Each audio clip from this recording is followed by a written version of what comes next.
La vertu de constance. Le dictionnaire en dit ceci: fermeté de caractère, force morale permettant de supporter les épreuves.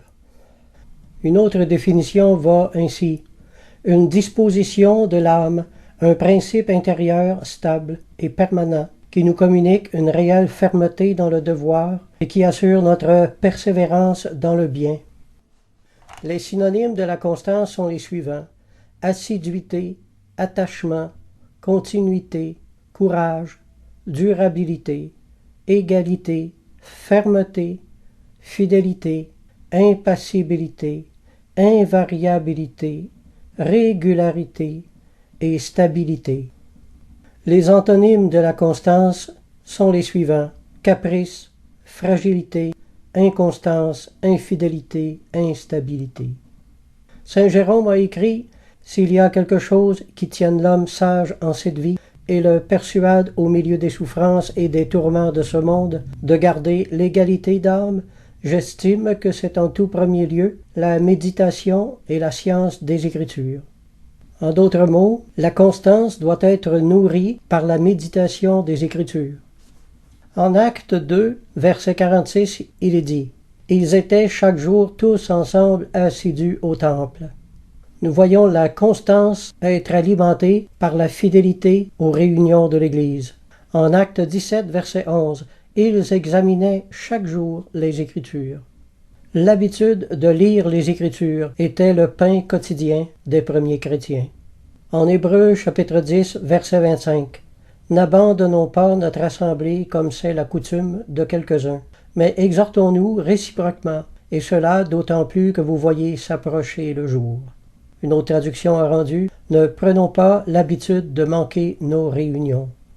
Jean de la Croix a écrit: l'âme vertueuse, mais seule et sans maître, est comme le charbon allumé mais isolé, lequel, au lieu de s'enflammer, se refroidit. D'où l'importance d'aller à l'Église.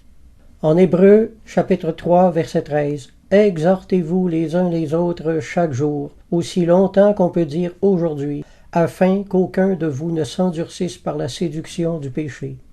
Aussi longtemps qu'on peut dire aujourd'hui, c'est-à-dire à partir du moment où l'on ouvre les yeux le matin jusqu'au moment où nous les fermons le soir pour dormir. Le Seigneur veut nous faire renoncer au péché et le péché veut nous faire renoncer au Seigneur. Le dernier mot nous appartient.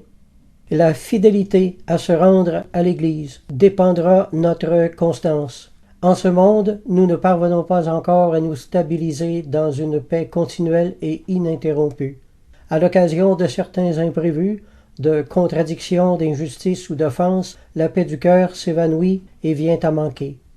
Ces expériences quotidiennes, quoique douloureuses et humiliantes, sont salutaires, car elles nous font comprendre l'insuffisance de notre nature humaine et l'extrême nécessité du secours divin. Secours que Dieu même a résolu de nous donner, en répandant en nous ses consolations de temps à autre. Dieu est fidèle. Quand il ne nous secourt pas, il nous console. Quelquefois il calme la tempête, et quelquefois il nous calme au milieu d'elle. En Éphésiens, chapitre 6, versets 10 et 13. Au reste, fortifiez-vous dans le Seigneur et par sa force toute puissante. Une autre traduction a rendu: trouvez votre force dans votre union avec le Seigneur. La traduction Knox a rendu: tirez votre force du Seigneur. Rien n'est plus beau que la vertu de constance dans le caractère. Cette vertu maîtrise les sentiments, refuse la tristesse, tempère les émotions et fait vaincre les mouvements contradictoires de l'âme. Éphésiens 6,13 maintenant. Prenez toutes les armes de Dieu afin de pouvoir résister dans le mauvais jour et tenir ferme après avoir tout surmonté. La traduction Knox a rendu: et d'être encore sur vos pieds quand le combat sera terminé. Amen.